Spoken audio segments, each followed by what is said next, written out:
чечилет деген ишеничтебиз. Мекендешибиз көк чолок шым менен кызыл мейли менен боксту баштайт. 26 жашта эки мушкер тең. 18 беттеш өткөрүп 15-inde жеңишке жеткен.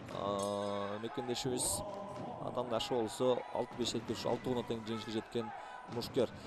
Демек, респект деп көрөрмандар колдоп баштады. Биз дагы сөз түрдө кыргыз мушкерине Респект Бектеновго ийгилик каалайбыз. Жаман эмес азырынча алгачкы 20 секунд артта калды. Бир дагы соккуну Филиппиндер өлкөсүнүн өкүлү Кен Данила же кыргызстандык мушкер Респект Бектенов таамай узата элек атанашын көздөй. Жакшы алгачкы сол кол менен жасалган аракет ойдогудай болуп чыкты. Нокдаун көрүп калышыбыз да мүмкүн, нокаут көрүп калышыбыз да толук мүмкүн.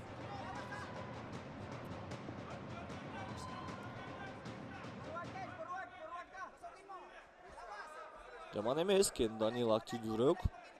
Мекендешке караганда бир аз таамайыраак десек туура болот. 6 раунд бар. Эрежеге ылайык.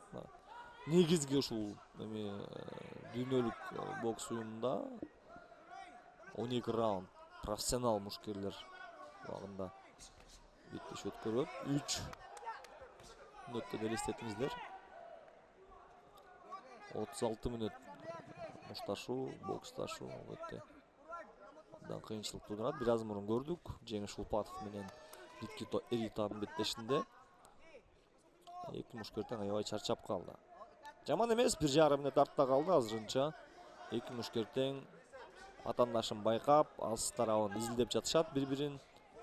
Бирок ойлаш керек. Кен Данила азырынча активдүү.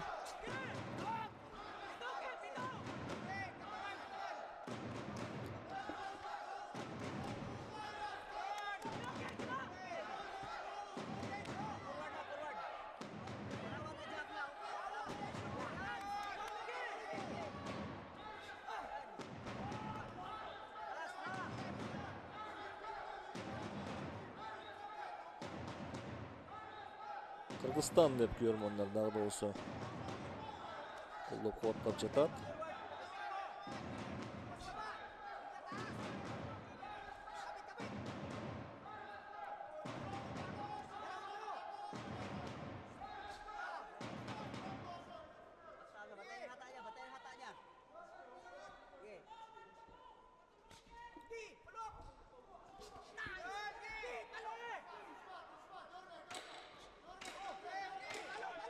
Акыркы 10 секунда.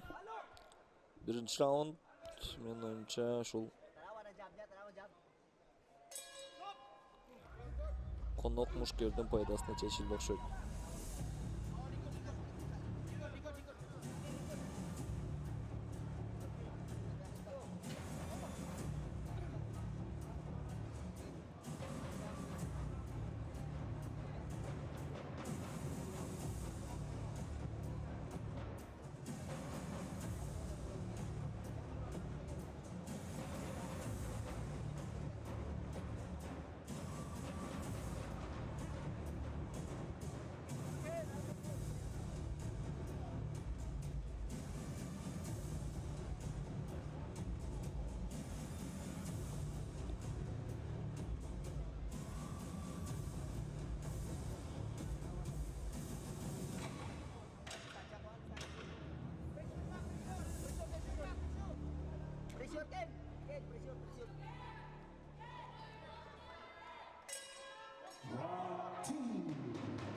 Экинчи раунд стартталды.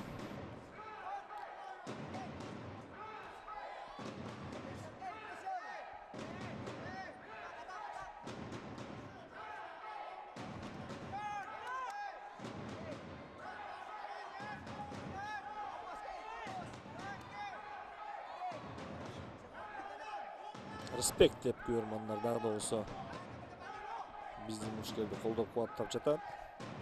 Колдоо керек.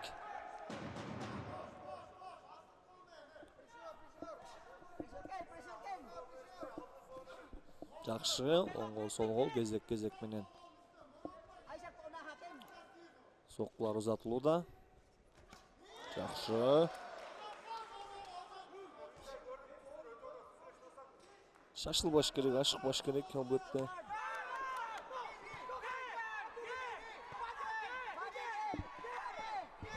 Азыр Данила Кен активдүү киришип кетти, бирок Рысбектин каршы бир соккусу мыкты болуп чыкты.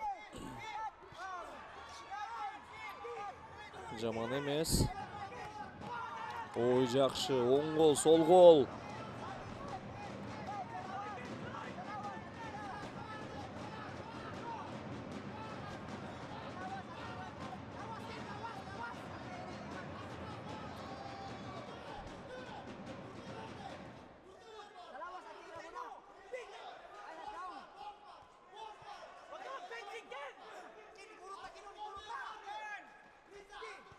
Жаман эмес.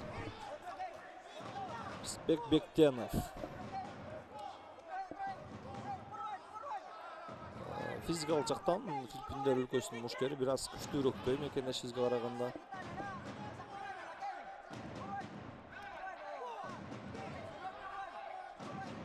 Бирок ал деле чарчагандай, Данила Кем деле. Жакшы.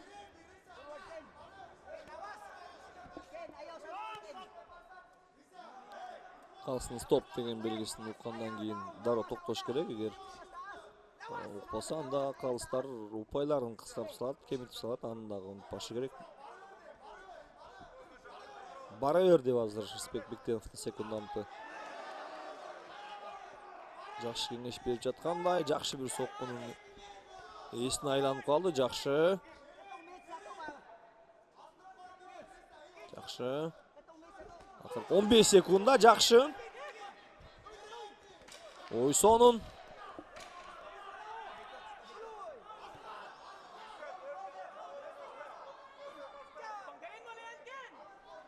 Жана экинчи раунд соңуна келип жетти. Мушкерлер өз бурчуна жол алышат.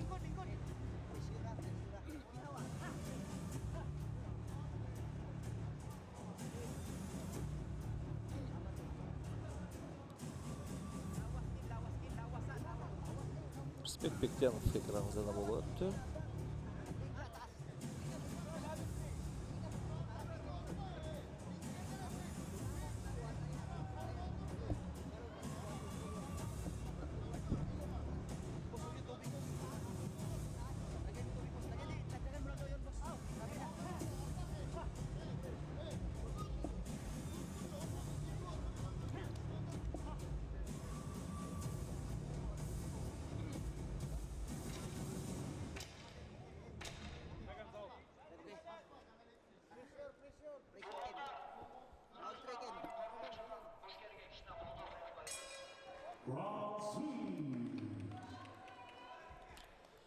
Бүгүнкү алкагында 9-5 каралган, урматтуу телекөрүүчүлөр. Биринчи беттешти жеңиш Улпатов япониялык Рикито Элитанын үстүнөн жеңишке жетти. Рысбек Бектенов Филиппиндер өлкөсүнүн мушкери Кен Данила менен беттеш өткөрдү. Үчүнчү беттеш 71 килограммга чейин Арген Кадырбек уулу өзбекстандык Икболжон Холдаров менен рингке көтөрүлөт. Төртүнчү беттеш 52,1 килограмм Нуржигит Дүйшөбаев кыргызстандык мушкер жапониялык Райома Маримото менен күрөш алып барат. Бешинчи беттеш 71 килограммга чейинки салмак чембирдикте Сыргак Абдыжапар уулу кыргызстандык мушкер Угандадан келген, Африкадан келген Абаси Сисегуя менен күрөш алып барат. 6-чы беттеш 52 килограммдан Адлет Качкимбеков кыргызстандык мушкер казакстандык Сакен Бибосинов менен рингке көтөрүлсө, 7-чи беттеш 54 килограммда Филиппиндер өлкөсүнүн мушкери Кеннет Луловер аргентиналык Лучано Балдар менен беттеш өткөрөт. Жана 8-чи беттеш Луис Нери мексикалык мушкер Таиландтан келген Сатапорн Сарт менен күрөш алып барат. Жана урматтуу телекөрүүчүлөр, Бүгүнкү карттын эң негизги беттеши бул Самат Абдрахманов. Самат Кыргыз деген кайманат менен дал ушул буга чейин эми мээлейсиз бокста өз ысымын жазган мекендешибиз 74 кг салмак чемилдикте Зимбабведен келген Брендон Денес менен рингке көтөрүлөт. Сөзсүз көпчүлүк көрөрмандар дал ушул Саматтын беттешин бүгүн чыдамсыздык менен күтүп жатат десек дагы жаңылган болбойбуз. Мекендешибизге ийгилик каалайбыз. Кудай буйруса өзүн жакшы деңгээлде көрсөтүп, бүгүн жеңишти камсыздайт деген ишеничтебиз. Дал ошол кесиптешим Элбар Олилов кудай буйруса соңуна чейин кызматыңыздарда болот. Далдыда да 1 саат ашык микрофондо мен болом. Айтор бүгүнкү алкагында дал ушул эл аралык достук мелдеши улана бермекчи. Мекенибизде бокс көрөрмандары миңдеп табылат десек дагы эч кандай жаңылган болбойбуз.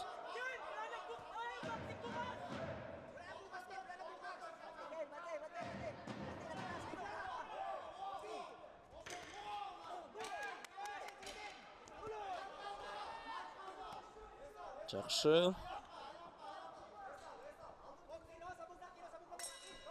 Жана гонг чаңырды. 3-чү раундда соңуна келип жетти. Эми буга чейинки 2 беттешке караганда бир аз жабык беттешке күбө болуп жатабыз.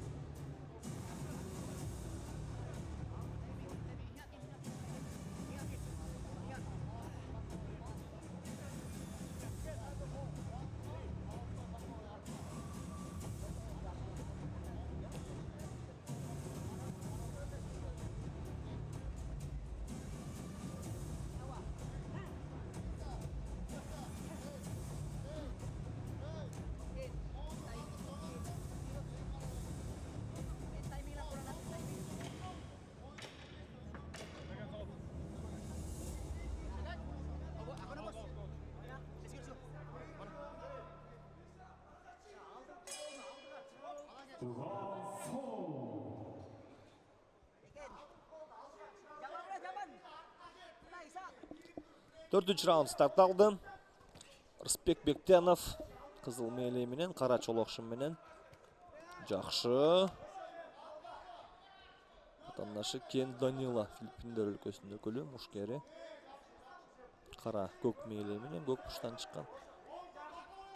Кийген кийимде эмес, ушул кийген колгабына, мээлейине жараша бокста бурчтар аталат. Көк кийсе көк бурч, кызыл кийсе кызыл бурч.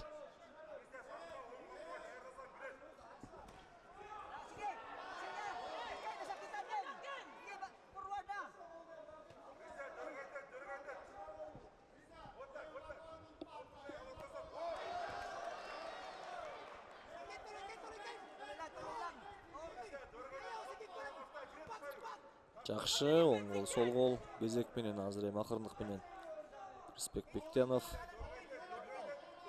жакшы соккуларды жаткандар аракет жасап жатат, дагы да болсо.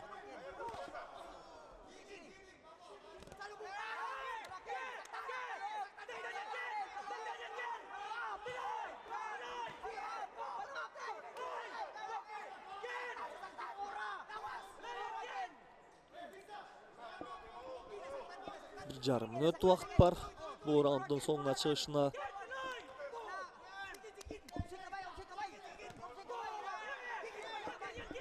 Жаман эмес.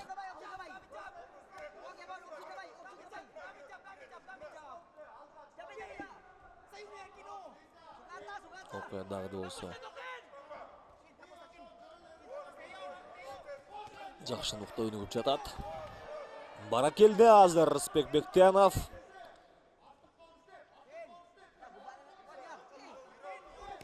Ой, сонун дагы бир мыкты сокку. Ой, жакшы, жаман нокдаун керек ушул жерден. Иштеш керек болчу, эмнегеdir токтоп калды Рысбек.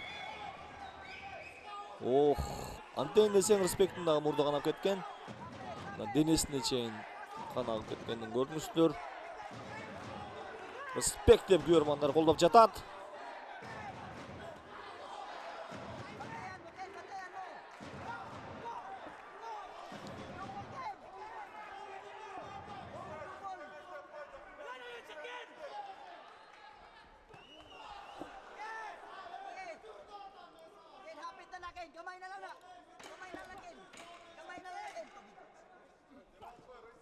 Boks albatta eng belgilүү жана кеңири жайылган спорттун түрлөрүнүн бири.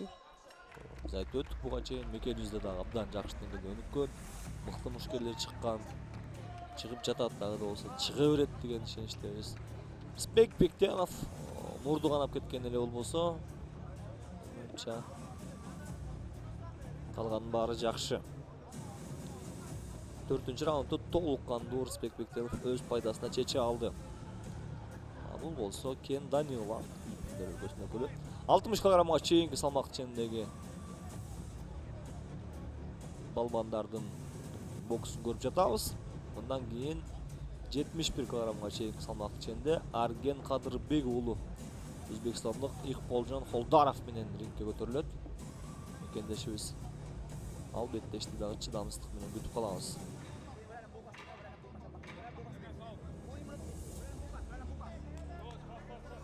Бокс көрмандары Бишкек аренада.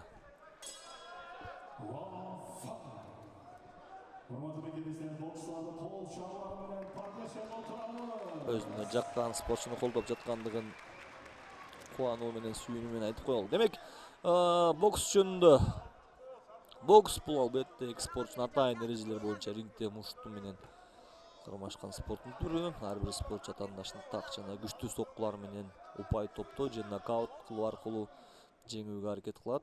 Кыскача тарыхы байыркы Грецияда жана Египетте бокс сыяктуу мушташ өнөрлөр болгон. Модерн бокс, саманбап бокс 18-кылымда Англияда калыптанган. 1867-жылы Кунсбер эрежелери кабыл алынып, бокстун азыркы эрежелери ошондон башталган, урматтуу делегөчүлөр.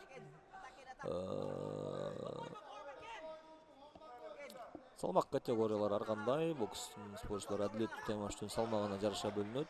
48 килограммга чейин 57, 75, 90, 90дон жогорку ар кайсы уюмдун уюштурган салмактык категориясына жараша өтө берет. Мушкерлер рингте бетме-бет турушуп, албетте беттешип өткөрүшөт. Ар бир таймаш 3 мүнөттүк раундтан турат. Негизи профессионалдар көбүнчө 12 раундга чейин күрөш алып барышат. Эми буюмда Сайко уюму 6 раундту чечим кабыл алышкан. Албетте башка сокку уручу аймактарга, мисалы аркага, белден ылдый уруксат берилбейт. Упай менен же нокаут аркылуу жеңүүчү аныкталат албетте. Дүйнө жүзүндө белгилүү мушкерлер абдан көп. Алардын сап башында сөз түрдө биринчи эле Мухаммед Али турат, Америка Кошмо Штаттары мушкери. Экинчи орунда дагы Майк Тайсон деп койсок да болот. Америкалык мушкер. Мени Пакьяону айтып кетишибиз керек. Биз бекеринен Пакьяога токтолбодук, анткени Пакьяонун мекендеши Филиппиндер өлкөсүнүн өкүлү азыр биздин мушкер менен күрөш алып барып жатат. Канело Альварести унутпашыбыз керек. Украиналык Кличколор, Виталий Владимир Кличколор азыр эми спорттон алыстап мамлекеттик ишмер болуп жүрүшөт. Ленекс Льюис койчу айтор профессионалдык бокста абдан мыкты боксчулар бар. Кыргызстандагы белгилүү боксчулар булар Эркин Адылбек уулу, Азат Үсөнов жана Нарбек Сейитбек уулу албетте. Азыркы замандын тарыхта мыкты мушкерлер болуп келген. Бокстун пайдалары да бар. Денени чыңдайт, координацияны жакшыртат, өзүнө болгон ишенимди арттырат, стрессти азайтат, өзүн коргоого жөндөмүн өнүктүрөт. Мына ушундай. 5-чи раунддагы акырындык менен сапарын артууда.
Akırkı raundda baştaldı.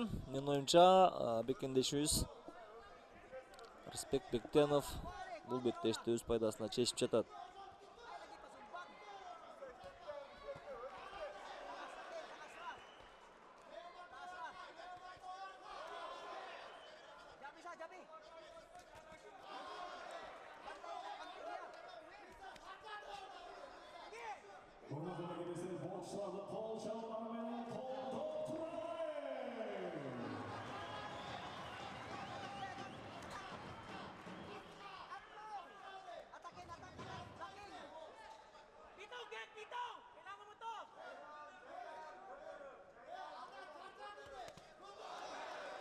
Жақшы. Ойсонун азыр сол қолынан.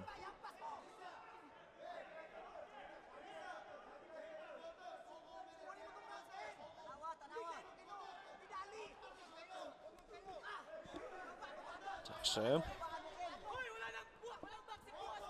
Ойсонун эми пайдаланыш керек болчу, бирок атандашында кайрадан мүмкүнчүлүк тартырып жиберди.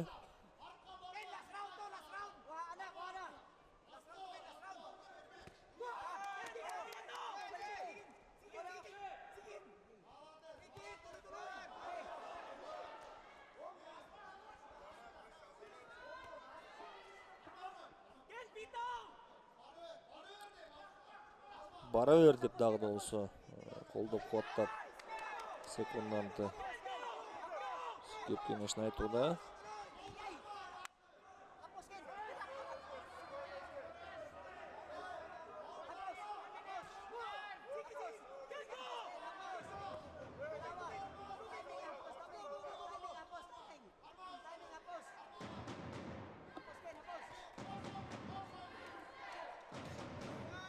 Жақшы, дагы бир кубаттуу сокун өткөрүп жиберди азыр.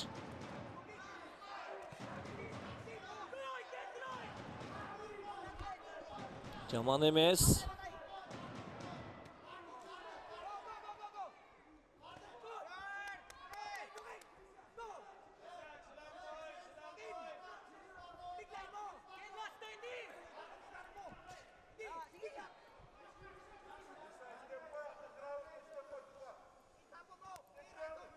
Akırkı 3 minut. Жана ошол менен беттештин соңуна келип жетти. Урматтуу эле көрүүчүлөр, эсиңиздерге салып өтөлү, Улуттук спорт телеканалында түз эфир аркылуу профессионалдык бокс боюнча эл аралык мелдешти көрүп жатасыздар. Экинчи беттеш бүгүнкү алкагында Рысбек Бектенов кыргызстандык мушкер Кен Данила менен өз беттешин жыйынтыктады. Филиппиндер өлкөсүнөн өкүл. Менин оюмча мекендешибиз жакшы өткөрдү бул беттешти. Эми калыстардын чечимин көрөлү. Кандай чечим кабыл алышат калыстар. Акыркы раунддун орунтуучулары сапаттуу бир канча узатканга жетишип калган мекендешибиз. Oldu kanap жатса дагы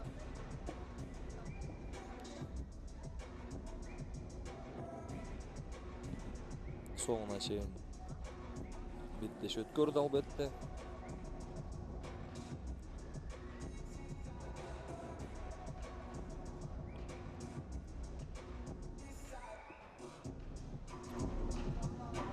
Мээлерин чечип, калыстардын чечимин күтүп калабыз.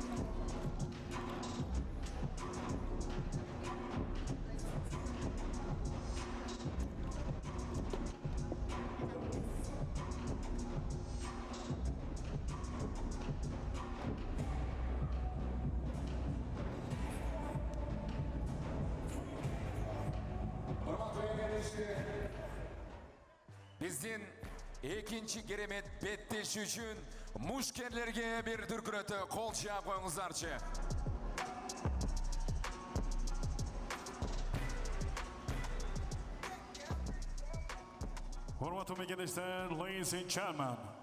Калыстардын чечими даяр жана көрөлү. Judges number 1, 60-54. Биринчи калыс мекендеши пайдасына чечилген. 58-56. And 58, judges number 57. 3, 59-55. And your winner, by unanimous decision, in the red corner. Albatta. Respect Red corner Qizil Burch Respect Bektenov. Ошону менен